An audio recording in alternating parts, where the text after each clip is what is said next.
आपने कभी सोचा है कि डॉक्टर को कैसे पता लग जाता है कि आपको किस चीज़ से इन्फेक्शन हो रही है, कौन-सी जर्म से इन्फेक्शन हो रही है, उसको कौन-सी दवाई से ठीक करना है, कौन-सी एंटीबायोटिक से ठीक करना है? और कैसे गवर्नमेंट को पता लग जाता है कि आउटब्रेक आने वाला है? नमस्कार दोस्तों, मैं हूं doctor Rishabh Rajput, clinical microbiologist. आज हम बहुत ही सिंपल लैंग्वेज में समझेंगे clinical microbiology versus public health microbiology में डिफरेंस। तो जैसे आपने कोविड में भी देखा था कि साइंटिस्ट का, माइक्रोबायोलॉजिस्ट का बहुत बड़ा रोल रहा था और कोविड में ही लोगों को जाके पता लगा कि मोस्टली जनरल पब्लिक की मैं अगर बात करूँ, हेल्थ केयर वर्कर की बात ना करूँ, तो जनरल पब्लिक की बात करूँ तो उनको कोविड में पता लगा कि माइक्रोबायोलॉजिस्ट भी कोई चीज़ होती है, कोई होता है डॉक्टर, पर्दे के पीछे का डॉक्टर होता है जो हमारी ट्रीटमेंट में हेल्प करता है, हमारे डायग्नोज़ में कराने में हेल्प करता है। तो इसीलिए आम बंदे के लिए ये वीडियो बना रहा हूँ मैं कि उसको भी समझाया जाए कि public health microbiology, clinical microbiology में क्या डिफ़रेंस होता है। तो ये टॉपिक जो है सिर्फ़ डॉक्टर्स के लिए नहीं है, ये हर एक आम जनता के लिए, हर एक भारतीय नागरिक के लिए, हर एक सिटीज़न के लिए है। ऑल ओवर वर्ल्ड आप इसको कहीं से भी देख सकते हैं। ये टॉपिक कॉमन हर एक कॉमन इंसान के लिए है। क्लिनिकल माइक्रोबायोलॉजी का मतलब होता क्या है? फिर एक बार फिर से एक सिंपल लैंग्वेज में समझते हैं।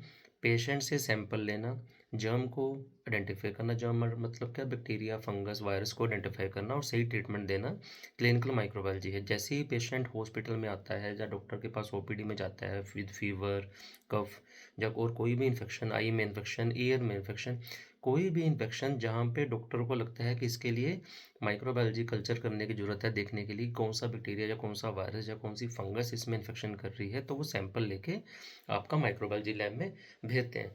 वो सैंपल कोई भी हो सकता है, जैसे मैंने आपको बताया, जैसे आपकी आई में इन्फेक्शन है उसका हो सकता है, टीथ में इन्फेक्शन है उसका हो सकता है, नोज़ में इन्फेक्शन है उसका हो सकता है, थ्रोट में इन्फेक्शन है उसका हो सकता है।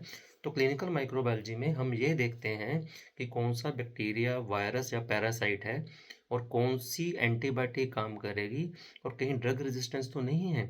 जैसे अगर कल्चर आपका पॉजिटिव आता है तो क्या होता है, एक बैटरी होती है माइक्रोबायोलॉजी की रिपोर्ट में। बैटरी का मतलब एक एंटीबायोटिक की लिस्ट होती है जो हर बैक्टीरिया के लिए अलग अलग होती है।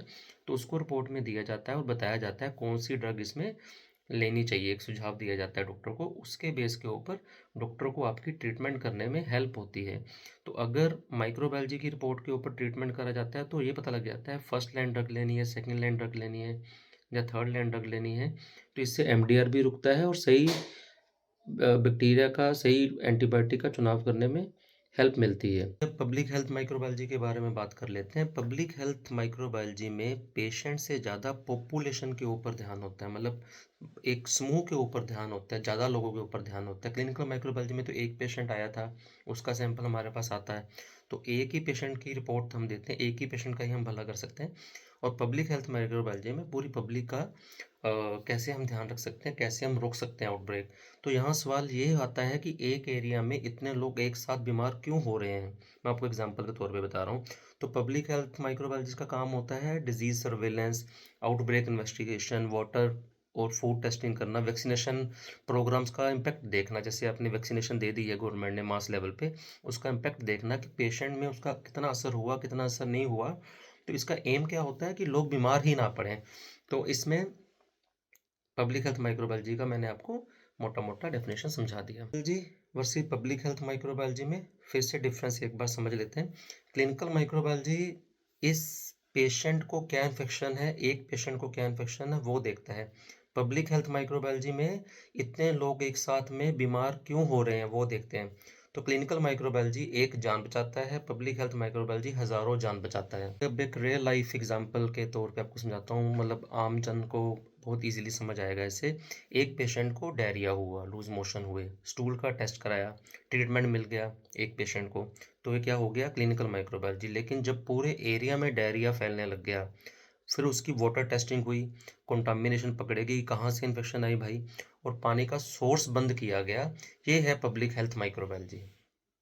तो दोस्तों क्लिनिकल और पब्लिक हेल्थ माइक्रोबायोलॉजी दोनों एक दूसरे के बिना अधूरे हैं। ट्रीटमेंट भी ज़रूरी है और प्रिवेंशन भी ज़रूरी है। तो अगर आपको ये वीडियो यूज़फुल लगा, तो लाइक करें। अगर आप ऐसी वीडियो और देखना चाहते हैं पब्लिक हेल्थ के बारे में, माइक्रोबायोलॉजी के बारे में, हेल्थ अवेयरनेस के बारे में, मोटिवेशन के को लेके, तो आप इस चैनल को ज़रूर सब्सक्राइब करें। नमस्कार।